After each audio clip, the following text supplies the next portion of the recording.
Welcome to the SportsCage on this Monday. Hope your weekend was fantastic. Thanks for riding along here, whether you're listening on the radio, 620 CKRM, through the apps, or YouTube through sportscage.com. Got a full show for you today. All of our callers and guests are going to participate on the Western Pizza guest hotline. Perfect pizza, generous amount of toppings, and all that Greek favorites, all the Greek favorites that you love. Souvlaki, salad, ribs, the whole 9 yards. Play along with the Prairie Land Rentals text line, 936-6262.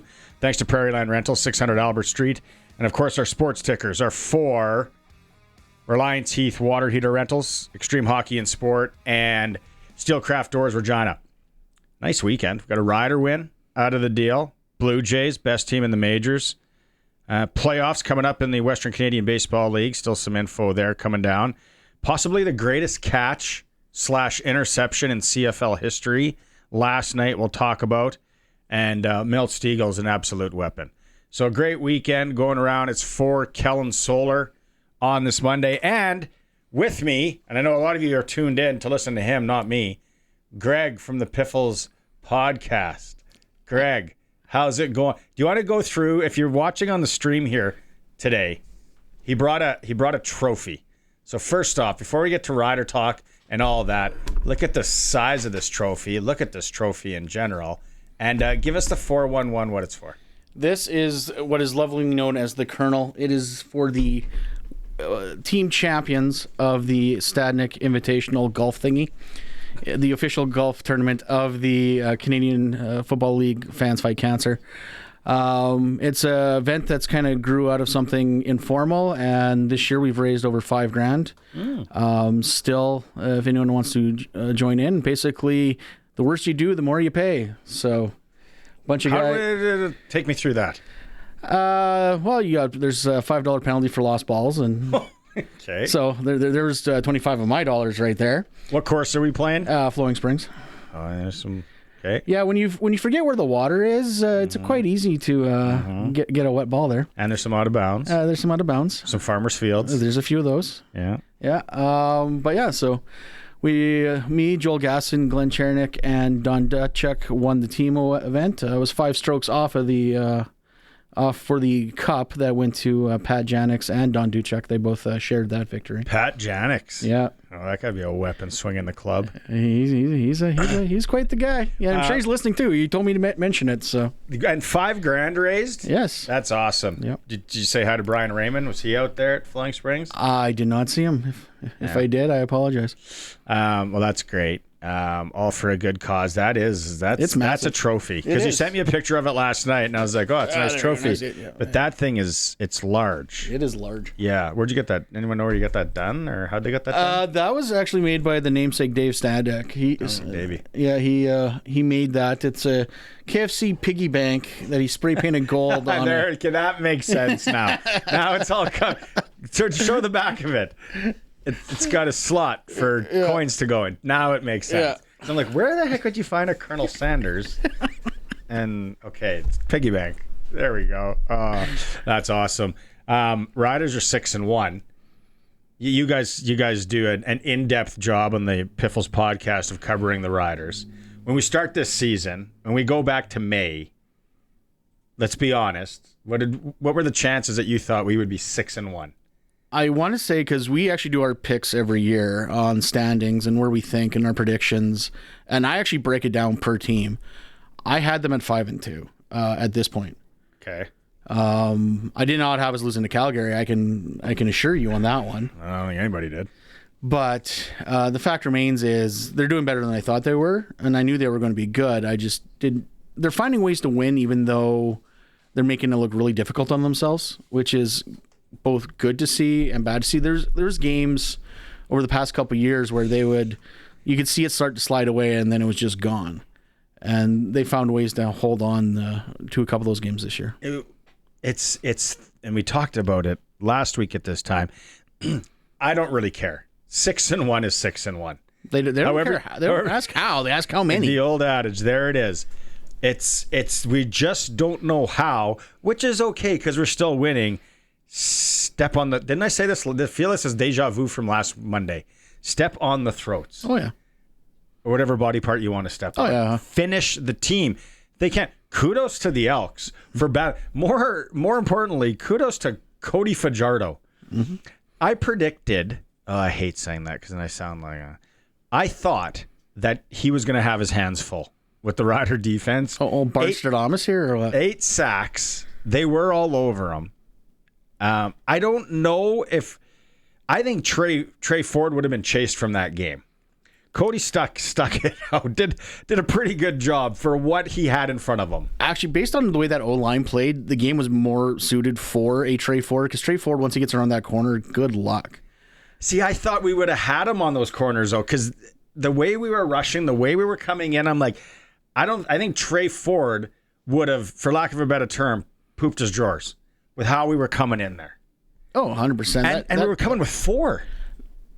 That Edmonton O-line is not good. We saw that. They're not good. And it's funny because I was listening to a Stampeders fan telling me, well, you guys almost lost to the Elks. And I'm like, okay. A Stampeders fan said this too? I know. Just trying to dig? Yeah, just trying to. Because, you lost to Ottawa. Yeah. And then that's exactly it. Like, it's just like, you're going to have bad games. And if you look at the post-game video that the Riders put up, Harris even said, like, we cannot do that. We've got to complete games. And they still haven't played a full 4 quarters yet. And if they can, this team is going to be scary. I'm starting to think, and I'm starting to watch, and we can get into the other game. I didn't watch the Toronto-Winnipeg game at all, but I enjoyed it. I was at the Sask Hockey Hall of Fame, so I was paying attention through, and I was like, oh, Toronto's winning. Oh, Toronto's still winning. I watched, obviously, I won the bet, Montreal and Calgary. Yeah. Then I took Hamilton on the money line last night in BC. So what I'm getting at is I don't know if I've watched a game anywhere CFL-wise this year where anybody's had a complete game. So we're okay. We're winning the games, not playing complete. Yeah. And so we're gonna get some callers. We're starting like a new thing here on the SportsCage, best of the post game call-in show. And you gotta love it. You gotta love Saskatchewan. You gotta love Rider fans because it doesn't matter what. Just like you guys raising money for a good cause at the golf, they would find a way to be like, someone would be like, well, you could have raised a little bit more. You know what I mean? Yeah. We are 6-1, and we got a rash of injuries, and I think a lot of teams have injuries, and we going into Montreal. That game is always a wild one, isn't it? I'm like, we can't. I'm trying to figure out how you can be negative. It is hard to win in this professional league, not amateur, professional league. You got, now everybody's gunning for you. There's game tape on everybody. Yeah. You can't really hide. And it's like, well, we're giving up too many yards. We're giving up too many. I go back and I mention this. Who's your NFL team again? Patriots. Yeah. Okay. Remember, that's right. We're Patriot guys. Remember how we just used to give up so many yards, bend, but we wouldn't break. Yeah. And when it got down to the goal line, somehow, some way, whether it was back in the day and Vrabel and Seymour or whoever was roaming around, Harrison. Yep. And then as it got later, the McCourty twin, but we just wouldn't allow that many points, kick a field goal. I think there's something there with how the Riders are playing their defense. Now, we'd all love to see them near the top as far as giving up yards, but maybe that's the style. Maybe that's what we give. You know what I noticed in the game? And Edmonton's defense, to be safe, has underachieved this year. 100%. Did Trevor Harris love the corner routes against Edmonton? Oh yeah. And he kept seeing like the little slant pattern underneath or any kind of under pattern, and then that would just open up the corner. So you see it there. Coaching, I'd be like, pretend that's a swimming pool. Just throw it into the swimming pool because there's no one else there. Yep. And just let your guy go get it. Swimming pool. Don't try and put it on the guy. Just put it into the pool. Because the only person that can get it is someone in the stands if you overthrow it. And I was like, okay, they're picking apart that. I took, as I brag about my Hamilton and Montreal win, I took the Riders to cover the 8. That didn't happen. They outscored 14-0 in the fourth quarter, which I was surprised with. But I did take Keyshawn Johnson as an anytime touchdown. Yeah. Offset that. What do you think of Cody? Like, as I know you think Trey maybe would have been a better fit, but what did you think of? Oh, I like Cody. I think Cody did well. He got a ton of yards. He took a ton of sacks. And some of those I do think are... That was the same issue he had in Regina. He would hang on the ball a little too long. Or he would turn left directly into the oncoming sack. But Cody did well. He was almost 350, almost 340, somewhere in there. Like he had a ton of yards. And that's the problem when you play with your food. Sometimes it bites back. Like they almost came all the way back. If you missed it after the game, Coach Mace, he, for lack of a better term, says it wasn't sexy, but a win's a win. We're happy to walk away with it, man. I thought we started kind of slow, and then second half, I thought we came out with a little bit of passion, a little bit of heat. And then, finding ways to turn it into a game, man. But ultimately, when we needed to make plays, we did. Shout out to the D-line. I thought they were humming all day, man. Didn't have to send much pressure, and they were able to get that done. I don't know if you know this. What's the Rider record for sacks in a game? I don't know that. Rob Vanstone, if you're listening, yeah, please text. Because I was actually, before I got on, I was like, that's one of the prep things I wanted to grab was what is the Rider record for sacks in a game? They had 8. Mace talks about I think it might be 9. Why and how they got home so often. I think a little bit it just kind of plays into the game, if we're up a couple scores and, they got to sit back there. Usually Cody's he's pretty good in being able to get a quick release and get rid of the ball quick. But even saying so in those situations, the guys were still able to apply pressure, which I thought was really nice. And then, ultimately in second and longer situations when they know he's got to drop back and sit back there, the boys were like piranhas tonight, man. They came away with 8, but there was, Cody got out of a couple. Excellent night. You think it's 9? I think so. Sacks. I'm trying to look it up here. Most field goal? No. Oh, here's an interesting. Most missed field goal return touchdowns career. Brandon Banks with 5. Oh, yeah. Didn't play that long. Just small little guys. Colson, have you found it? Sacks? Anything? Not yet. I've noticed that the CFL's stats are kind of weird and all over the place. Yeah, good luck. Non-existent. Yeah, pretty much. Some people will say. Genius move, really. There's some that's a whole other topic on a whole other show. Mace talking, saying with the dynamite D-line they have, you can just let them be dogs and go after it. Yeah, just a little bit of a mix. When you got a D-line like that, you feel comfortable, being able to cover out some of the zones and allowing those 4 to go get it. And then, having the rotation of guys that we have, it's a luxury. So, you sprinkle it in there, obviously, every once in a while to catch them off guard. But, ultimately, I just didn't really think it was necessary. Those guys were disruptive, and that's all we talk about is just being disruptive. They did that with just them 4. And just like that, we got the answer on the Rider record sacks in a game. Should we get people to just? I know it's not tomorrow's the trivia for Pump Jack's Cathedral Saloon and Steakhouse, but maybe we'll just get people 936-6262 to mention and see how quick they are. If anybody knows, take a quick break. Trevor on the text line already got it. Trevor. He probably looked up the same site that Greg did. Yeah. I went to Vanstone's piece. I'm like, Vanstone would have mentioned it in his piece. I figured Robbie would have had it. 10 times. It was 10. The record is 10. They've done it 3 times. They have a 9, and they've done 8 sacks 8 times.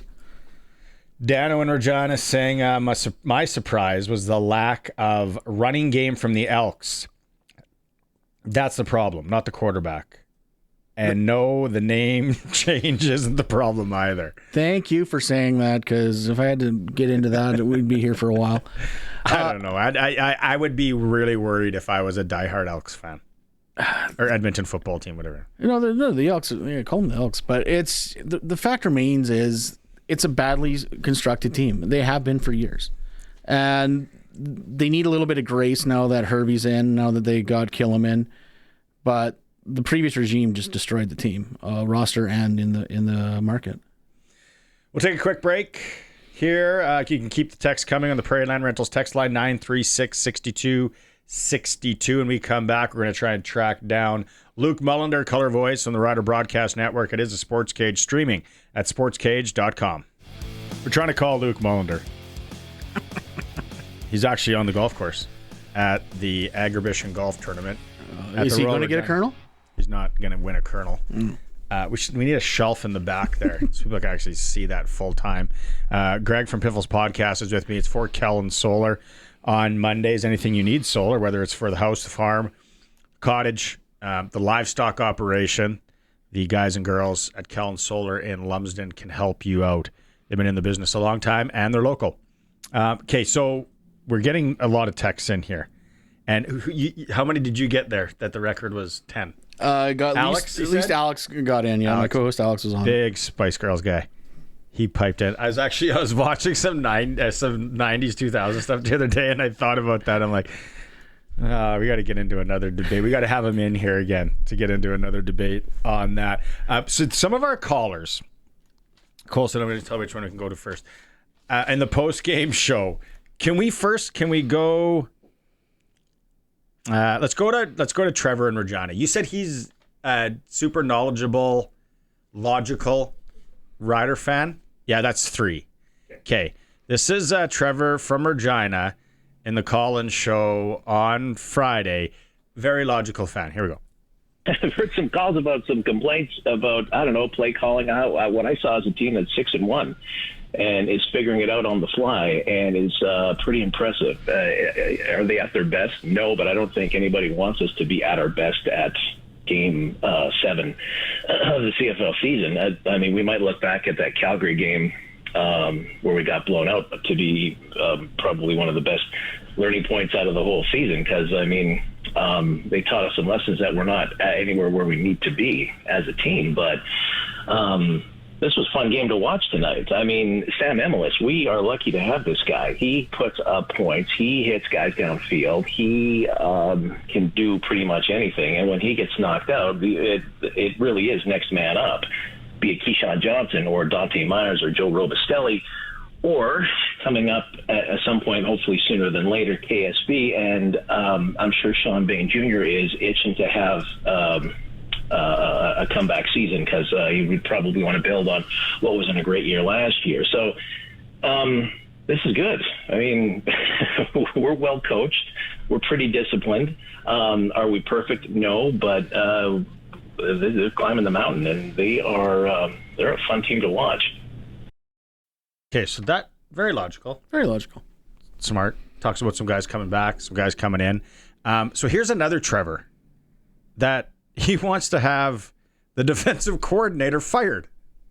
When I look at some defenses, like, some of the defensive backs, they're kind of, touchy a little bit, they're a little bit soft and like they're not really wanting to go to tackle. But when I can really tell when I see some linebackers, like maybe those linebackers, those guys who want to get in there, they want to get hard nosed and that. And again, I didn't really see that today. So I don't know, like I'm just kind of wondering, like maybe should we look at looking at somebody else, lead our defense. I mean, I think Mark Mueller is doing a great job in the offense, and I'm not even too sure who the defense coordinator is. But maybe we should look at bringing a new guy in. I love it. I missed that. I didn't get the call-in show on Friday. He was around a lot of people. You could tell he was in a bar. He was in some sort of social setting. Oh yeah. Couldn't one of his buddies be like, the defensive coordinator's the head coach? It's Corey Mace. It's Corey Mace. Riderville. Rider fans. It is so people keep your friends from making dumb calls to the station. Like if you know your friend's going to make a claim that the defensive coordinator should be fired when it's the head coach, probably should drag him off that edge. and you can't even blame the alcohol on that one. Waiting on the Western Pizza guest hotline. Perfect night for a Western Pizza wheel. Find out the pickup special near you. Luke Mullinder, who's out on the golf course. Luke, how is the golf game going right now? Man, I just want to confirm the rumors, guys. I was terrible at this the last time I tried it, and I'm terrible at it again. So I thought you were turning the corner. I got what? I thought you were turning the corner with your golf game. Wow. I mean, I don't know. Maybe it's just I'm playing with a really good group. Well, definitely the guy who's doing nothing in the group project at the moment. Hey. On a scale of Charles Barkley to Barney, where are we talking on the swing? Right in the middle. Right in the middle. I guarantee you look good out there. Yeah. Oh, yeah. Yeah. I definitely look good. Yeah, that's for sure.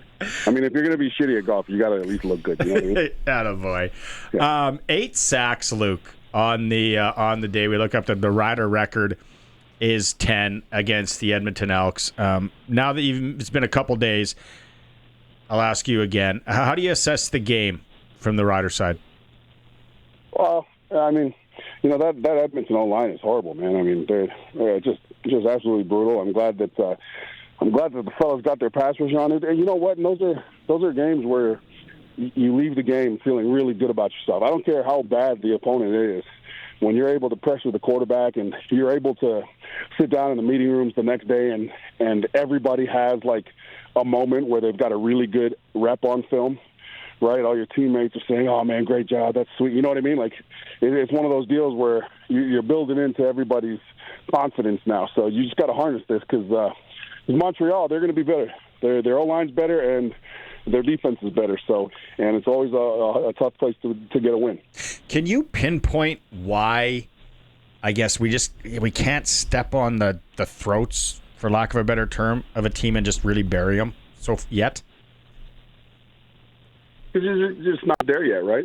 You're just not there yet in the, in the culture that you're trying to instill. I think that, that's it's like one of those, depending on what type of culture you have. Are you a team that, like Coach Mace, wants to go 1-0 every week? Or are you a team like Nick Saban or Bill Belichick that really doesn't care if you win or lose? They just want the process and everything that goes into that process done well, So I'm not saying that like Coach Mace has a different approach than Coach Saban does. But, again, it's kind of as long as you continue to learn what you're seeing on film and continue to make adjustments, you'll be all right in the end. But, right now the Riders aren't there yet. They're still doing some good things. They're still a little bit, that is probably one thing, like 2 weeks in a row now, where in BC you probably have the same message as the Edmonton game. It's, hey, we got to finish these opponents. So, again, that goes into the way you practice. It goes away into the way you watch in film, and it goes into the way you roll out your strategy against the opponent. But Montreal, man, that's going to be a tough game. Obviously, one of the big storylines coming into last week was Cody's return to Regina. Didn't go obviously the way he wanted. He was on his back a lot, like we said. Do you think there was any point they were actually looking at going back to Trey, or it was just going to be Cody's game all the way through? No, if Edmonton wants the chance to compete for the West Division and get into the playoffs, they're going to have to start Cody the rest of the way. I'd rather have, if your O-line is going to be suspect and terrible, I'd rather have the guy that wants to throw the ball downfield.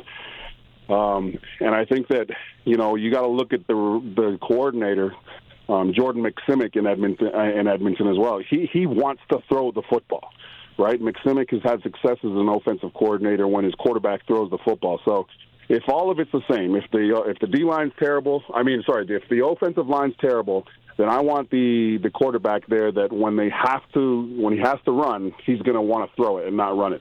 Because running it from a quarterback position, it's great. It creates some great highlights. But at the end of the day, man, Cody gives that chance or that team a chance to win more than Trey Ford does. I think that it's the media and the CFL has really not done Trey Ford a favor. We created an expectation that's far too high for a guy like him. If he had a little bit, if he had more of a chance, I mean, it's his fourth year, guys, right? And we had this ceiling for Trey Ford for some reason, just because he was Canadian. Even when Edmonton was losing, we put on a highlight of him making a 20-yard line when you're down by like 10. Like, nobody cares, you know what I mean? But at the end of the day, you put that out there, it creates a false sense of hope, really, for a guy like Trey Ford. So I feel bad for him, man. I think that, he's now a quarterback that is on the downside of his career, and still, it's only 4 years in, But, again, it is what it is. This is a production-based business, and I think Cody gives the Elk the best chance to win. I don't know when exactly we're expecting Mary Alford back, but Dre McCray, love him. He was really good in camp and preseason. Talk about an adventure every time the ball's kicked to him, Luke. Like, he's that buddy you go to the bar with. You don't know what you're going to get. Well, I think that he's just a kid. He's young and he's excited. I think that there's been spots where Trey Ford, I think it was his second last return. I mean, it looked really good, and you saw kind of the flashes that you would want out of your punt returner, especially Dre Ford. Like, he's got that extra burst. Every good returner, Dante Hall, Mary Alford in his prime, right? I remember I played with Corey Holmes. All those returners have amazing ability to just hit a hole and then explode. And Dre's got that, and he's just going to have to watch film. He's going to have to see where his opportunities are going to be. And again, for a young cat like that, I think the problem is just pushing yourself, right? Wanting to make a play every single time out, and that's the difference right now between Mario Alford and Dre. I think is Mario Alford wants to make a play every single time too, but I think he's a little bit more patient with his skill set, and that's what Dre's got to get there. You've already discussed that the Montreal games is going to be a harder one. Saskatchewan is always notorious for having wild games in Montreal. As a player, why is Montreal so hard to play in? Well,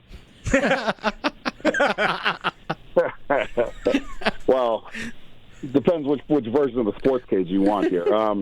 So it's obviously a long way to travel, guys. It's your body gets a little bit discombobulated. I think that the riders are going to do themselves a favor here by leaving a little bit earlier than they normally do for an East Coast game. It's just, and you know what? Honestly, the fans are great. That is an electric building to play in when the Montreal Alouettes are playing well, and it's a good thing that they're playing well right now. Wow, that was an awesome answer. Skirted that. Okay, we'll let you. Well, let you get back to your golf game, Kay. Just everybody knows me. No, you're all good. You're all like, good. Wow, Luke just did a really good job of being political right You're all good. If it wasn't August long weekend, actually, I was going to come to that game. And then, listen, boys, you just don't want to lose to St. Catherine Street, right? The Montreal Alouettes are hard enough. You just don't want to lose to St. Catherine Street. Yeah, I was going to say the Rue St. Catherine Flu, is it not? Or Crescent Street. Either street can be hard on a guy. But, Luke, get back to that golf game. Just stay down on it and swing easy, right? Just stay down. I got you, Shrink. Swing easy. All right, buddy. Talk to you later. All right. There's our color commentator on our Rider Broadcast Network, Luke Mullinder. He's swinging the ranges out at the Agribition Tournament at the Royal Regina right now. I was gonna get to this with Luke, but what time? What are we at here for time? We can have time. I'm sitting with some clients. We're talking about the game, talking about everything. Then the next day, golfing, talking to some people. If it was October, late October right now, and we had a 42-yard field goal to move on or to, get into the whatever, we're going to get into the playoffs now. I am not. How confident would you be with Brett Lawther? I'm white knuckling through this. Like, a few weeks ago, I was. What's our gambling situation? What do you give me for odds? No, a few weeks ago, I was like campaigning for the former Regina Thunder kicker Eric Maximic to be signed by the Riders. What's he doing right now? Sitting at home right now. Actually, no, I shouldn't say sitting at home. He was actually at the Thunder camp last weekend helping the new kickers out. But right now, he's kind of waiting for a phone call. He's done with school. Just hanging out in Regina. Yeah, working out, getting ready, and Apparently, there's a few teams that told him stay ready just in case. But if I'm O'Day, I'm putting him on the practice roster. Well, I feel bad. Like, I know Brett, good guy, all that, but I don't know if he's in his own head, which I would think, because you would think that physically everything is still there. We're at home. Like, there was nothing. I don't know. Maybe I'm not looking at the holds close enough and all that. There's no wind. We're at home. Pretty nice night. But here's the thing, and I love Rider Nation, but the fact remains is you have everyone like bending over backwards saying, "Oh, Brett will work himself through it. Brett will work himself through it." But then you got guys like Trevor, who are the same guys that are calling for Lacombo's head because he missed a pass breakup. Like, it's weird how that works. Unbelievably tough position and profession, because you're never really talked about unless you drill the big one. Yep. And then you just get crapped on when you're missing, and he is in a slump. And now we're pushing into August. Mm-hmm. I'm very curious on how this plays out. Do they bring somebody in? Because we, snap the fingers and blink, it's going to be September. And is someone coming in later? I to the point that we talked about too, it's not that easy to just say, I bring in a guy, because all the stadiums are different. The winds are so crazy. We've kind of gone through the Hamilton thing, which we figured out Hamilton, they say, is the toughest place to kick. Yeah. Or one of, if not the toughest place to kick in the CFL. So you want somebody, they say, that is familiar with the CFL. But I would be so, you said white knuckle, good term. Anything over 30 yards in October, November right now. Well, look at what happened in the Grey Cup here last time we hosted. Winnipeg lost it because Legio couldn't make his kicks. He's since turned it around. He's kicking very well for Hamilton right now. But Legio had a problem all year. They didn't fix it. They figured they could win despite him, and they end up losing the Grey Cup because of it. I do not want to be in a similar situation in Winnipeg this year. Does anyone have any ideas besides your young fellow that's supposedly sitting in his basement in Glencairn or wherever he lives? Does anyone? I'm seriously asking. I don't know. I'm not like super in tune with every single player that's out there that's possibly free agent. There's Boris Beatty's out there, I guess. There's that Campbell Fairs out there. Who's the young guy that was with Edmonton? Was it Edmonton last year? The Brit whose name's escaping me right now. But man, I don't know. There's not that many CFL experienced kickers available right now. Let's put it that way. We can continue this conversation. We got a whack a text message to get through on the Prairie Land Rentals text line here.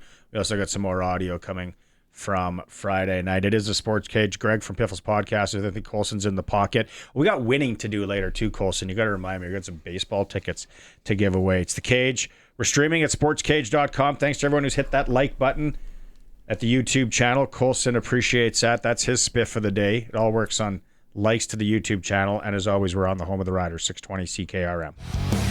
Greg's with me on this Monday for Kellen Solar. Going through the Prairie Land Rentals text line here.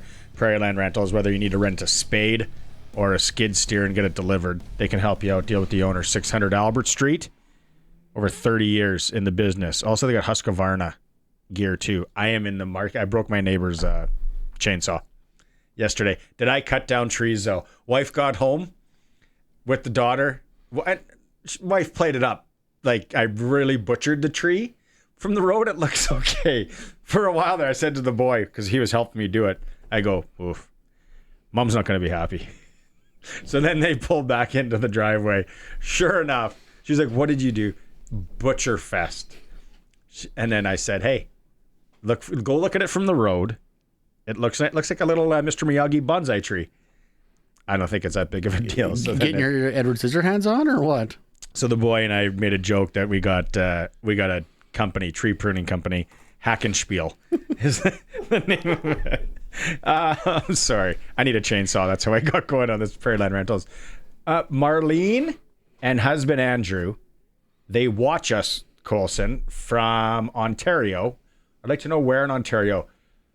We've had season tickets to the Riders since 1995. Wow. And really enjoy your show. That they must live close to the border, I would think, like in that, what's that, Kenora? Kenora-ish, Ontario. Thunder Bay, maybe? And then she wants to know, given that you're on the internet, any idea how many viewers actually have worldwide? Well, there's viewers, there's the YouTube people, then there's the people that just listen on the streams through streaming apps, which would not be the video, and then the radio. Well, and then Twitter and X too. Like 4 different ways that we attack people on this show. Thanks so much for the text, Marlene. Let us know where you are in Ontario. Season ticket holder since 1995. That's when I graduated high school. That's a few years before I was here. A few years before I graduated high school. I had highlights in my hair. Frosted tips? Yeah, exactly. Okay, then there was another good one here. Lots of people messaging in about 10 sacks is the Riders' record in a game. So we got that. The running game, talking about that.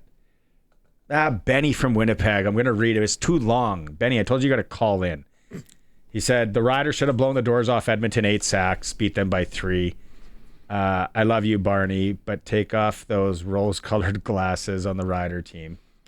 The Elks have had a few close ones. A guy from Winnipeg whose Bombers blew it against Toronto this week? I don't think he's really a Bombers guy, though. If the Riders are so good, Elks aren't far behind them. Hilarious if they crossed over and won. Who's laughing? And then hopefully the Bombers can keep tanking so the Grey Cup tickets get a lot closer. Oh, that's what Benny from Winnipeg, thanks so much. Can't wait to have a pint with you someday. But it was Gary or somebody else mentioned that wouldn't it be funny if the Bombers go crossover to the east, then the Riders, Bombers, Grey Cup in Winnipeg. And the Bombers don't get their locker room. Yeah, that's a good point. Oh, We've been talking about this on the pod for a while. This is not our dream scenario. We still all the best Grey Cups are Riders versus Hamilton, but if Bombers make crossover and Bombers get stuck in the visitor locker room, I would enjoy that. That has to be. Someone's got to document that on like a TSN something mini series, some sort of 30 for 30. Yeah, just watching them pack up their stuff and move across down the hall. The night we moved, and then 30 for 30, whatever you call it, whatever you want. Oh, engraved on a nation. That was bring those back. Yeah, well, that was good. That was good cinematography. Brandon put my brother in Jordan to kick. 6'4", 280, and has a no quit attitude. No, just joking. I believe in Lawther. The 280, the thicker kicker. Jordan shows up, no shoulder pads, nothing. Smoking a dart. Yeah, it's a pair of sweatpants and a Rider jersey, a 1 bar. I can see Jordan doing it, Brandon. I can see him doing it. Another long one. I can't. Too long. Call in. If you're going to send a long text in, please just call in. Colson's sitting there, 936-6262. There's a 1-800-1866 number as well. 767-0620. On the stream. Yep. Yeah, it's on the stream. What do you guys think? Okay, who do you guys think will be atop both CFL divisions? I suspect when it's all said and done. Riders Hamilton. I already said it. I like Hamilton. I do. I think they've got a wide open shot to walk away with the East now that Davis Alexander's hurt. Now that Chad Kelly is on the 6th game. And can't they pull him off though almost at any time? They can pull him off any time, but if he's already been off for this long already. If they're now putting him on the 6th game, he ain't coming back for a while. So you're probably looking minimum 4 weeks. Well, Arasha's been adamant, and they're not even going to play him this year. Arasha said, just don't worry about it. Riders in the West, I'll bite. I'll say it. But I don't like that loss to Calgary now. Although we're up right as we sit here in July, there's still so much. Oh, no. I think it's going to come down between Riders and Calgary right now. Winnipeg considering they're not actually saying if Collaros was actually hurt or he got benched on the weekend. Didn't he take his gear off? Yep. Got to be hurt. He doesn't seem like a take the gear off guy and go stand on the sideline. Well, no, but he still had his lower gear on by the sounds of it. He just took off his upper gear by the sounds of it. He was just in a coat. That's even worse. Yeah. So I don't know. I think if he's done, he's done. He gets undressed, but yeah, I'll go Riders, and I don't want to go the exact same as you, so I'll go Montreal. It's going to depend if MBT can get up to speed. That game, they won that game in spite of him this past weekend. Oh, I think he's a very serviceable quarterback with the right coaching. I thought Jason Moss was an absolute buffoon when he was in Rider. Like, I owe him a massive apology. Not that we'll ever talk. Two things can be true. We'll never talk. He's got the tinted glasses. So my dad always said, never trust anyone with tinted glasses. He's done a really good job in Montreal. Moss is a good coach. Remember when he was here, he would seem like a spazoid on the sideline. He's definitely found yoga or something. He's definitely calmed down. Like, remember him before he came here in Edmonton? Cannabis. Throwing legal. Well, could be, you know. But yeah, he was throwing, like, one of my favorite gifts I have is him throwing a water jug on the sidelines of in Edmonton, because he was an absolute snapcase. He was. It was like, you just watch to see, okay, here he goes. He's going to snap. He's done an unbelievable job in Montreal. And I don't want to really say anything on the East until, really, you can never judge the East, I feel, until actually the Grey Cup is done. Because last year it's like, Toronto with Arbuckle at quarterback. Oh, they won the damn thing. Well, and that's the thing about the East. All you have to do is make the playoffs in the East, and it's a 1-game playoff, right? So all you need to do is catch lightning in a bottle for 2, maybe 3 games, and that's how Toronto won both their most recent Grey Cups. They weren't expected to win; they just did. Gary in Winnipeg says, "Is it possible to convert an Australian punter to a field goal kicker? Years ago, a 42-yard punt was considered to be good. The Winnipeg Australian punter is getting 53 yards. We didn't punt very good, I thought, on Friday either. I have that down on my notes. Couch is hit or miss. Like, he will shank a couple, but then he'll hit that long coffin corner at the end of the game, which, honestly, that situation, I would have preferred the single. That would have put us up by a full field goal. They're in Brampton, Ontario. Jeez, that's impressive. That's a commute. When are they getting the SGI traveler of the game? We should still have more fans there. Dan from Regina. Can we get into the fans thing in the next hour? Because I don't know, maybe you haven't tuned in, but I counted this week how many people I know went to the lake on their fancy boats instead of the Rider game, and they're all my age. I don't have a fancy boat. I'm not boat guy. So many people they go to the lake now. We can get into that in hour 2. Keep the text coming. I'll try and read them. If they're really long, just call in.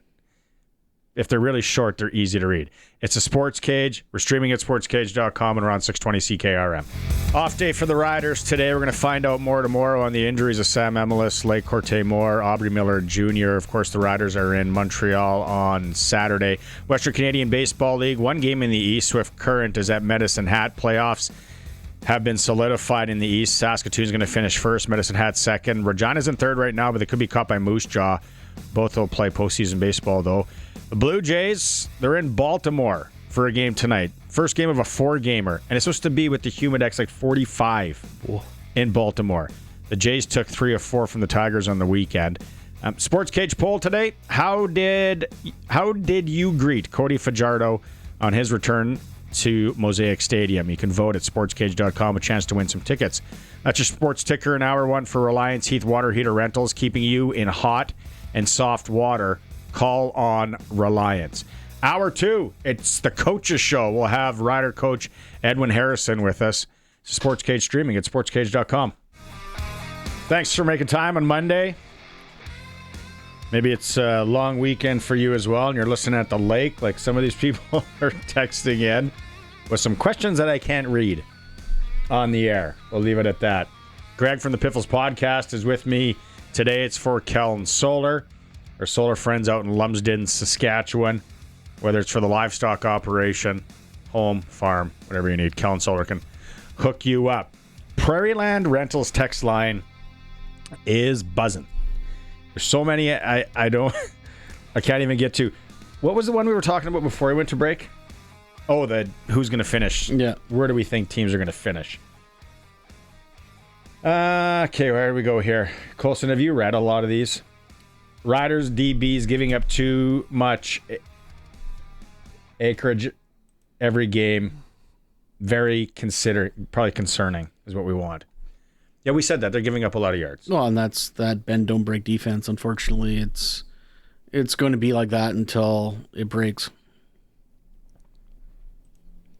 There's also Steven DeJong in Regina. As much as he likes AJ the Hammer, losing Kadeem as our backup was devastating. I'm not convinced AJ will last. I hope we'll be talking to a veteran like Walter Fletcher. That is concerning every time he runs violently and hops over and all. It's football. It's contact sport. I get it, but that said, he looks like he's the healthiest he's been in a long time. And let's not forget, Kadeem Carey wasn't exactly. Kadeem Carey was not on our roster at the beginning of the season, so they like Mario and they liked him at the beginning of the year, and then Kadeem became available, so they moved on. And don't forget, TBH is coming back as well. Yeah. What's the injury there again? Groin, I think. Yeah, I was going to say hip or groin. Yeah, then you got to let that rest for a while. And then Kean Schaefer-Baker. That one sounds like that's not going to be quick. The good news is he's off his little scooter thing. He was walking around the game last week without it. Yeah. But he had a cane, so he was doing his best Brian Pillman impression. Randy in North Alabama. Don't feel bad about your sawing expertise.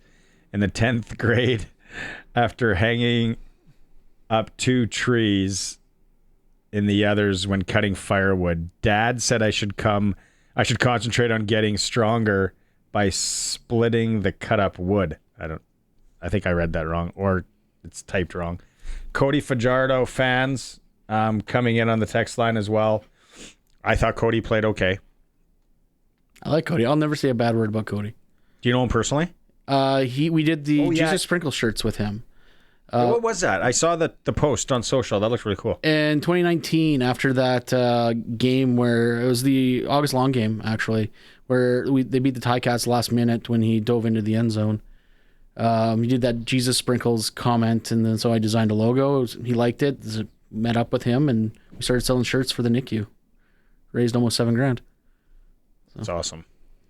I think Randy's comment was saying that after he cut 2 trees down and they ended up hung up in other trees, instead of like coming all the way down, his dad put him on chopping duty instead of letting him cut the trees down.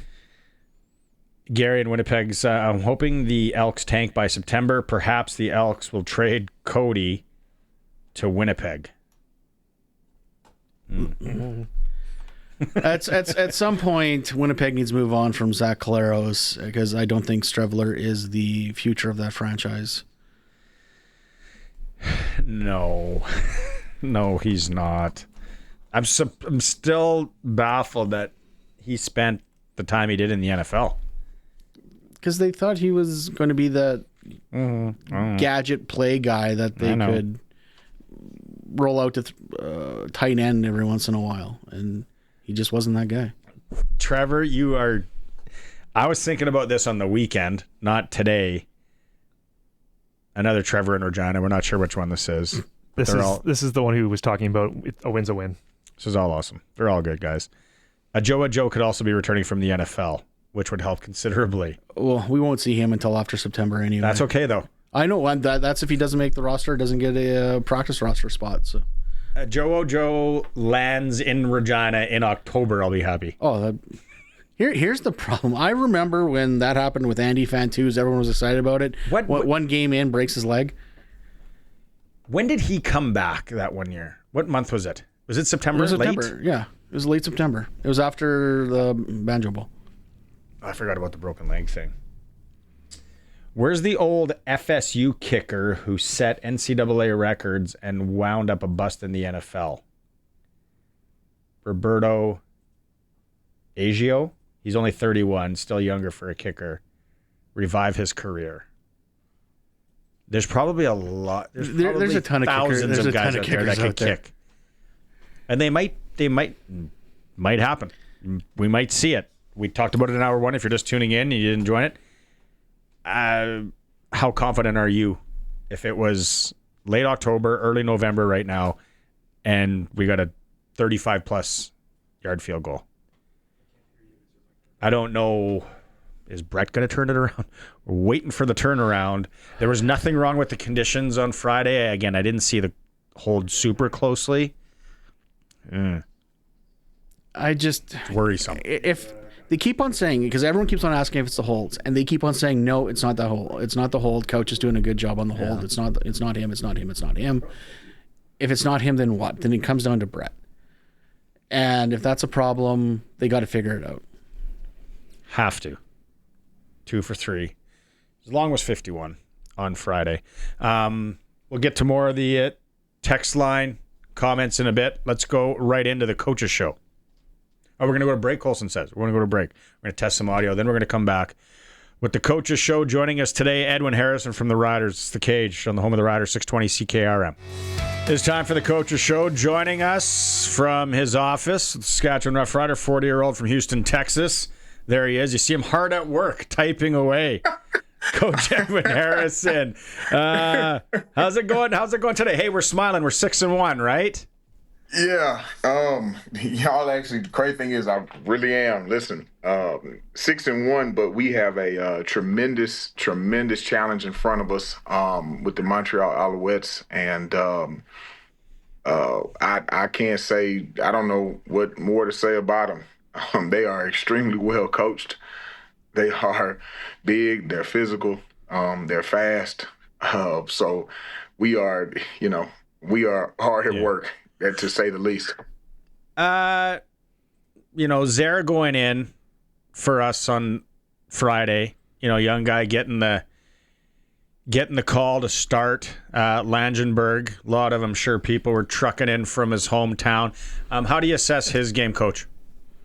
You know what? I think Noel did a lot of good things in the game for us. Noel has been in the system now for 2 years. He's been in that line room. He's worked extremely hard this offseason, as well as a lot of those men in that room. I thought, he played well enough for us to win the football game. But just like, whether it's Noah Zur, or whether it's Jamarcus Hardrick, all those guys have a lot of things that they need to improve on if we want to do and go the places that we say and where we want to go. So just a positive stepping stone, though, in the right direction. On the Zach Fry piece, getting a call or text, whatever it was, that one of your players had been in a car accident, that's got to be emotional. Yeah, what's crazy about that is, as a parent of a 5-year-old and an 8-year-old, my mind immediately went to his parents, and getting a call that my child's car had flipped over is, I really can't explain that enough. I'm honestly at a loss for words. Not only Zach, but the other guys that were in the car with him. I just, your heart just kind of stops. And like I said, having 2 sons of my own, you just thank God that everybody got out of there, in reasonably good health. So, I don't know what to say. God is good, man. It really is. So, switching over to we talked about Zer. Let's go to the other Sasky boy, Logan Ferlin of the Regina Thunder, near and dear to me. How beneficial is it to have a guy that's that versatile that you can just slot anywhere, even though he's kind of stuck at center this season? Um, yeah, going last year and continuing into this year, I can't say enough about Logan. Logan, Logan probably is at this facility as long as I am. I really don't. I don't think I don't think people truly understand the amount of time that man has invested into this organization, into his craft as a professional. And I really think that he has done an outstanding job taking whatever the situation has called for, whatever this team has asked him to do, he has done it, and he has excelled at doing it. And I just couldn't be any prouder of him. The funny thing is that what was it, two home games ago, I was fortunate enough to meet his mother and his aunt at the Ryder store. As I was literally pulling in for the game, I saw two Furlan jerseys walk into the Ryder store, and I just had to have known. I had to know that was his family. Tremendous family. His mother, his father, his brothers are extremely proud of him, and I obviously I'm just another one in the long line of people that are very pleased with him on and off the football field. We see an unfortunate injury with Kadeem Carey. Mario Anderson comes in, short week. Hey, you're playing. A lot of that, there is a lot of the blocking game that goes into it, to a new running back coming in. How has Mario adapted? How are you working with him? He's really done coming in and been a real professional. But I think more of that has to go to our running backs coach, Andrew Harris, who has really done a tremendous job stepping into the role left by Anthony Fatale this past off season. But I can't think of anybody better to coach you than, I might have a biased opinion, but probably arguably one of the, greatest running backs in this league. Canadian or American. I think he is, having been able to coach him in Toronto, there's ain't nobody better in that room. Nobody. Do you think he could have played a couple plays if you guys would have really needed him? Man, you know what? There is nothing Andrew Harris can't do. Let me just say that. I've seen far too much him coming back from a torn pec in Toronto and helping us win a Grey Cup back in 22. He and AJ, it's crazy for them both to be back in that room together. There's nothing Andrew Harris can't do. Yeah. Looking ahead to Montreal this week, Yuri said they're a well-coached team with Noel Thorpe, obviously. What about the possibility of Sean Lemon coming back for some short packages, some small things? What do you expect them to? What wrinkles do you think that's going to bring? Whenever Sean Lemon is on the football field, you need to be constantly aware and alert of where he is. Sean Lemon is a good friend of mine. As soon as the commissioner lifted up his suspension, I immediately sent him one of the emoji gift pictures talking about Lemonator. He back, and I couldn't be thrilled for him. He's a good man, and we all everybody at some point or another, unless you are Jesus Christ himself, has all made mistakes, and I couldn't be happier for him that he's back in the league. I'm thrilled to see him. Like I said, he's a good man. He's a good friend of mine. So I'm excited. I really am, just to see him back out there. Montreal, there's always, and I know they said they got rid of the horns, but those stupid horns there's always crowd noise, which plays in for your bunch, right? We can't be jumping offside a bunch. Right. And I think the men in my room have done a really excellent job. I want to say it's about 2 or 3 weeks ago.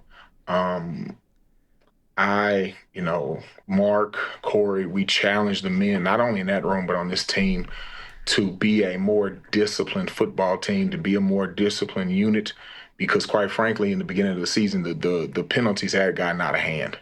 To put it mildly, the penalties were getting ridiculous.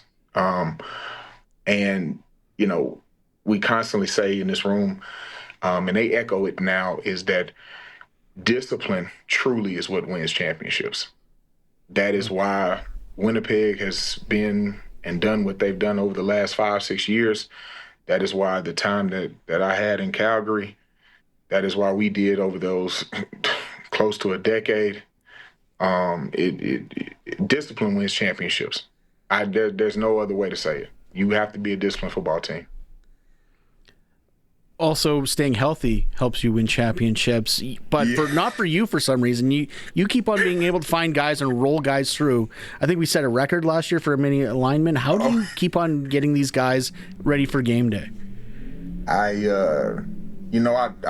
would love to take credit for that, but those men have worked tremendously hard. I said even, before camp started, they had their own offensive line mini camp, I guess you would call it, or OTAs, or O-line school that they did. They came up probably a week and a half to 2 weeks before training camp had even started, and got together doing on-field work, getting in the classroom, watching film.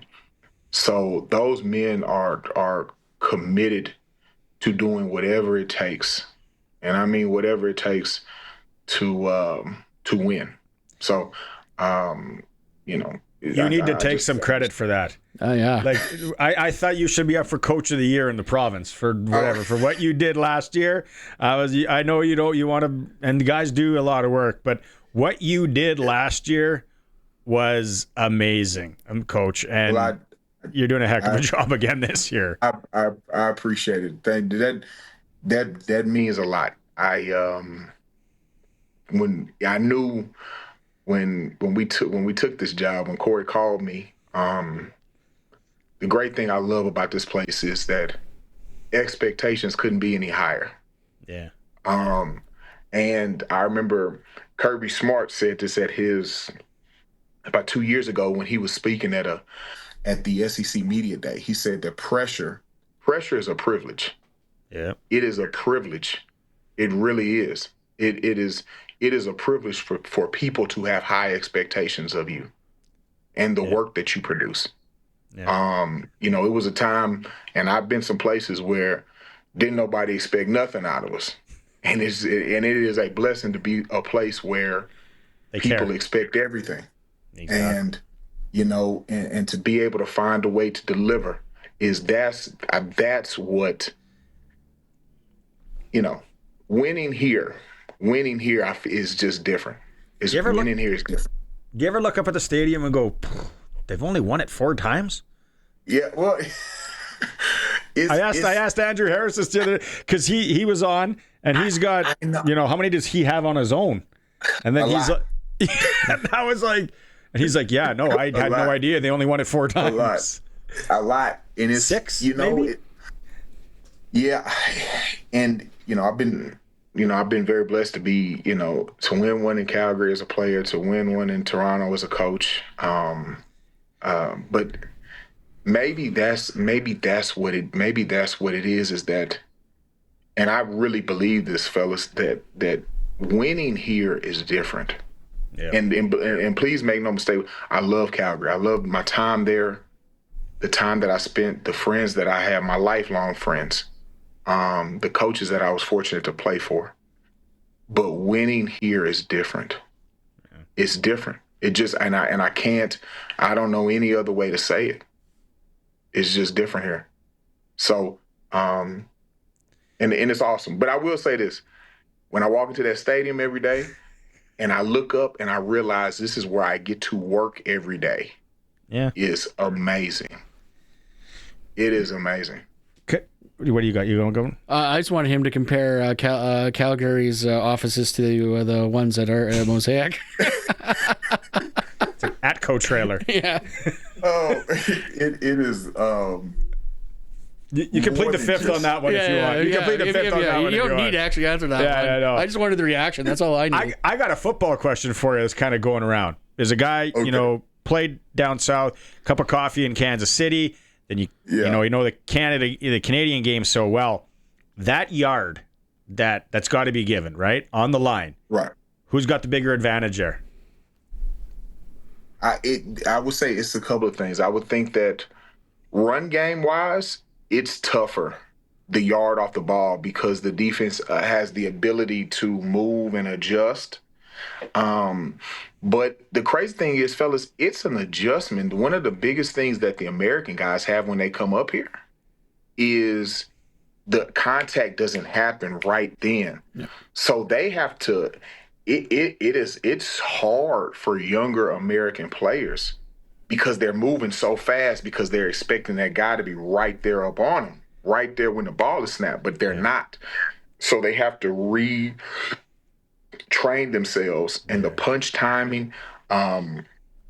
Once you get used to it, I think the pass protection helps the yard off the ball, but the run game was extremely tough for me when I came into the league in 2010. It was tough because I was used to really going off the ball right now, contact right then, and it wasn't happening. And they were moving, and I was in a bad position, and it was just it's an adjustment.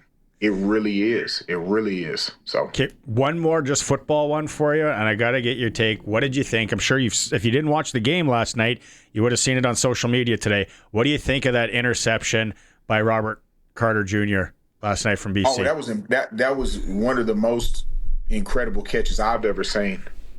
Like people everybody talks about the Odell Beckham catch when he was with the Giants down in the end zone. But that catch, I've never seen anything like that in a DB. That's insane. Like that's incredible.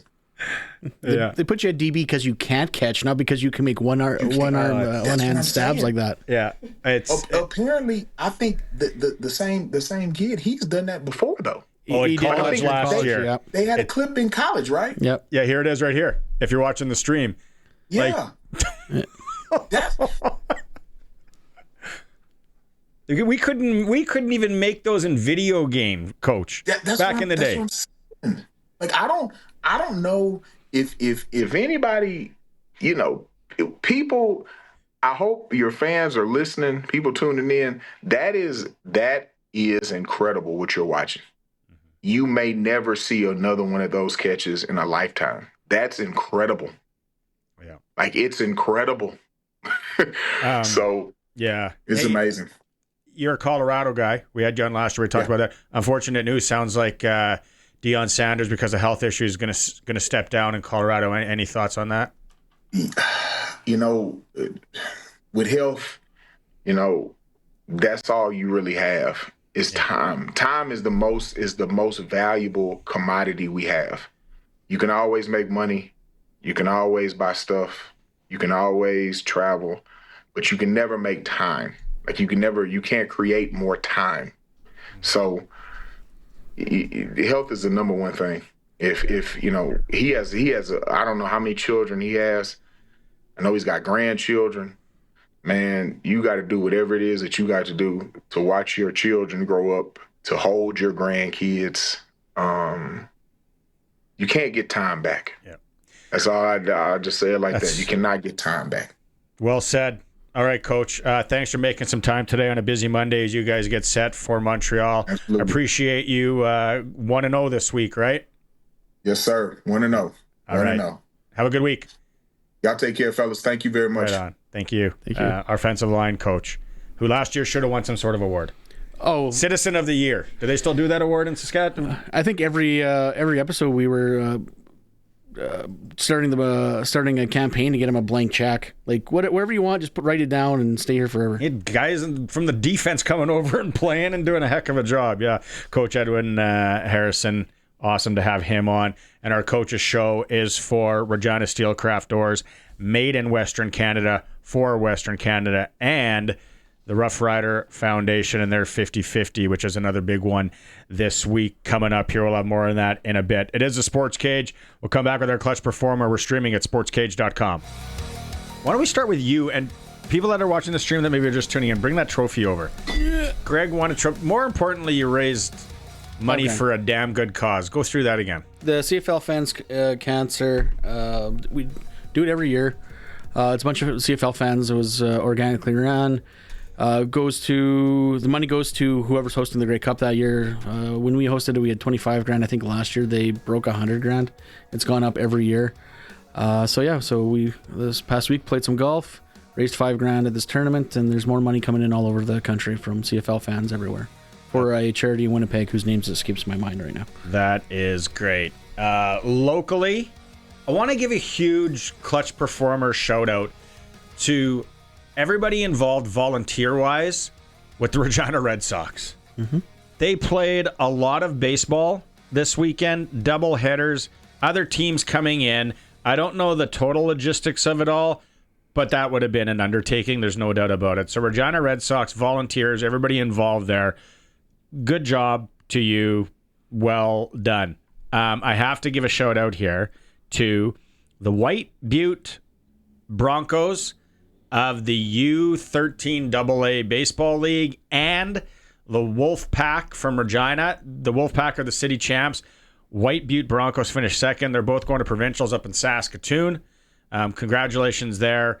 And Robert Carter, that would be a Clutch Performer. That interception, that was mine. Was that okay? Yeah, sorry, Colson. It's all good. When I saw it in real time, I'm like, no. Then I said to the wife, I'm like, check out this catch. And she's like, how the heck did he do that? I knew he got his hand on the ball. I didn't realize he came up with it till I didn't see the ball anywhere. And I'm like, did he catch that? And then you go to the college one. He's got like the grab and roll down pat. Yeah. Like he knows exactly what he's doing. So, and then one other one, just Clutch Performer, if you know, you know, kind of thing. Milt Stiegel. Good job today. That is Clutch Performer for Nick's Service in Emerald Park, your local Massey Ferguson, Challenger, Rogator, Gleaner, and Fent dealer. You need anything with them, you know where to go. Harvest. I heard Harvest might be starting in the Southwest in the next week. I was listening to the farm show today. So if you're down in that neck of the woods, I know we got a lot of listeners down there, especially around that Shaunavon area with that reservoir. I have no idea what the name is. We never did figure it out. When Sharky's here on Thursday, he'll razz me some more. Prairie Land Rentals text line. Are there any good ones that jump out? We should be reading, Colson, that you have. Here's Kate. We got some time here. First one I was going to hit quick. Yep. Paul from the Tractor. A healthy Harris equals 6-1. He said that's the biggest thing this year between the other years. Harris has been healthy for the most part going into the season. Yeah, you are correct, Paul from the Tractor. Kevin in Foam Lake. He's always witty. What is he saying there? I'll let you read that. I got an eye issue today, so reading it, and I'm not even... It's legit. I can't see. Here's the thing that I want to talk about while Colson figures out some of these text messages. And 936-6262, please. Can we not figure out a better way to get out of Mosaic Stadium and the real parking lots than what we currently have? The last game I was at, I left early enough that it wasn't really a thing. Got out on Louvain Zip. Well, on Friday, there's people, come on. There's got to be a better way. What are we doing? I'm at the whatever closest to the stadium side, so I'm going down the back, where I'm parallel to the tracks. Oh, yeah. Basically, I'm riding parallel to the tracks, listening to the post-game show, having a good time. So then people are coming, and I'm letting them in. So the first row, of course I'm going to let the guy in. A white Buick Quill Plains, whatever the dealership is, sticker on that. I let him in. No wave, which isn't that just a Sasky thing? Wave, right? Or you let someone cross the street, they give you a nod. Thank you very much. Oh, yeah. It's the wave. If you're in a small town, you know the wave. Like that, just that you drive down a grid road. Even two fingers off the steering wheel. 2 fingers up. Yep. That's okay. Yep. Whatever floats your boat with that. No wave goes in. Right in front of me now. Quill Plains. White Buick. Hopefully someone's listening. I should have got the plate number. Okay. This guy, we go through 1, 2, probably 4 or 5 rows. Yep. He doesn't let anybody in. He stays tight to the bumper of the person in front. Oh, I've seen those guys. Meanwhile, every row, isn't that what it's like a zipper merge for a part? You got to let somebody in. How are they ever going to get out? We've all been that person. Well, it's funny because when you send me that text message saying like getting out of a reel is as hard as blank, I'm like teaching anyone in Saskatchewan how to zipper merge. Yeah. Because I've been in an accident because I got rear-ended because no one knows how to zipper merge. It is a difficult process here in Saskatchewan. We think we're really good at a lot of things here. Not zipper merging. And I know, like I've said on this, I don't beat down the Americans because you times us by 10. If you times us by 10, imagine how many bad drivers we'd have. We can't zipper merge. Nope. I've been to construction and it seems to flow really well down there. Mm-hmm. Here, we have problems with the zipper merge. We were the country with a show called Canada's Worst Driver. Yeah, I forgot about that. It's a good show. Brett Butt's brother was in it. And then, here's the other here's the unfortunate thing is the people that Reel have working to do the traffic, I feel so sorry for them. They're young, for starters.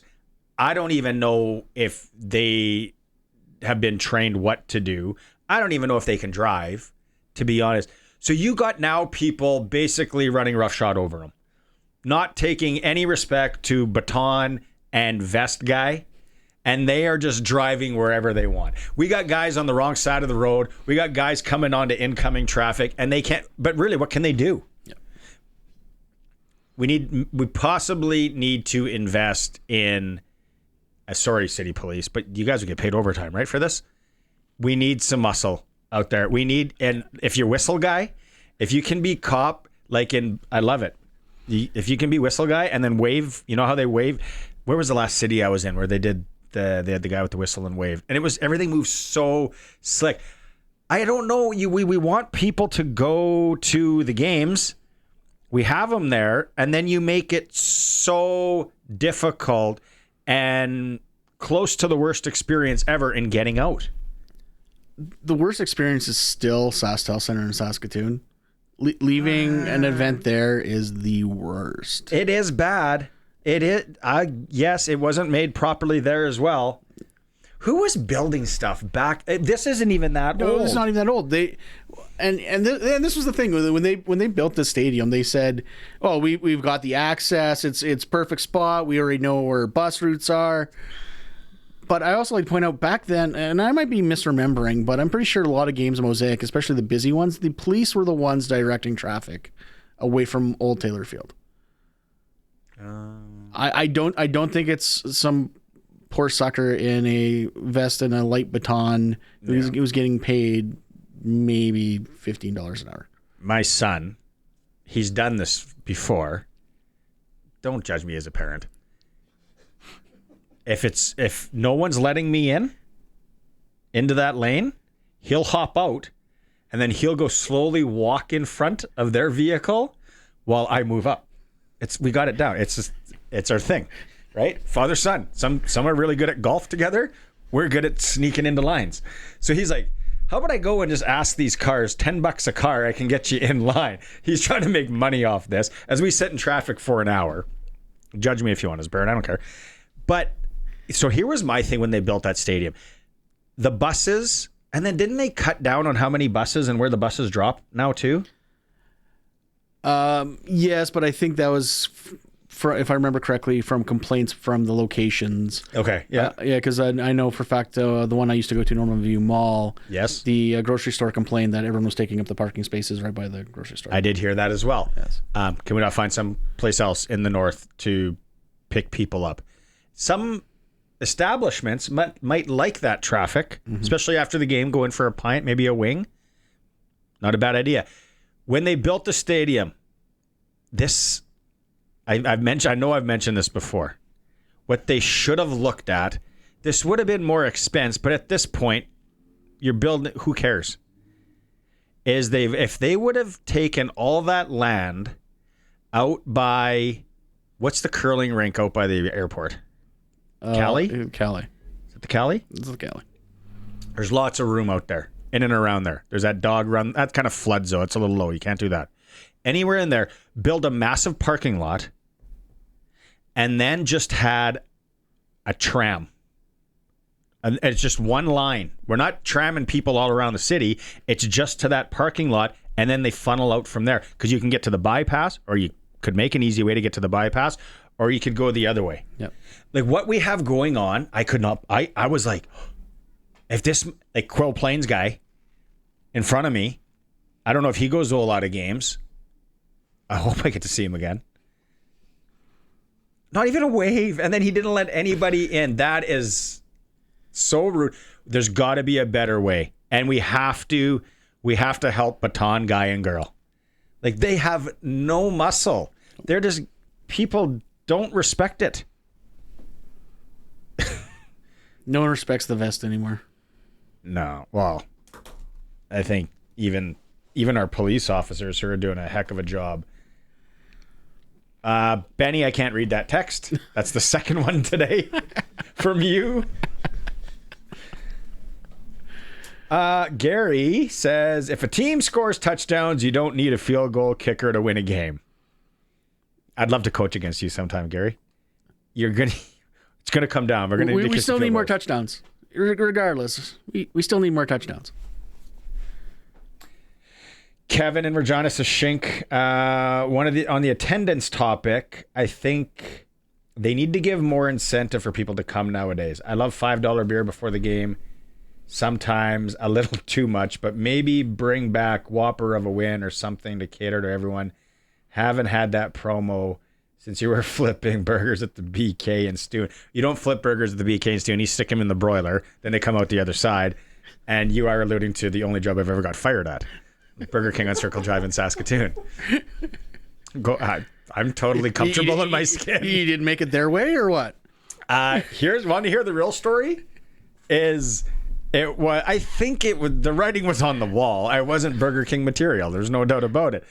But there was a massive rush, a bus. When the buses showed up, it was like, you got to start drop fries, put burgers down, blah, blah. And I was working the specialty board where all the chicken sandwiches and all that were made.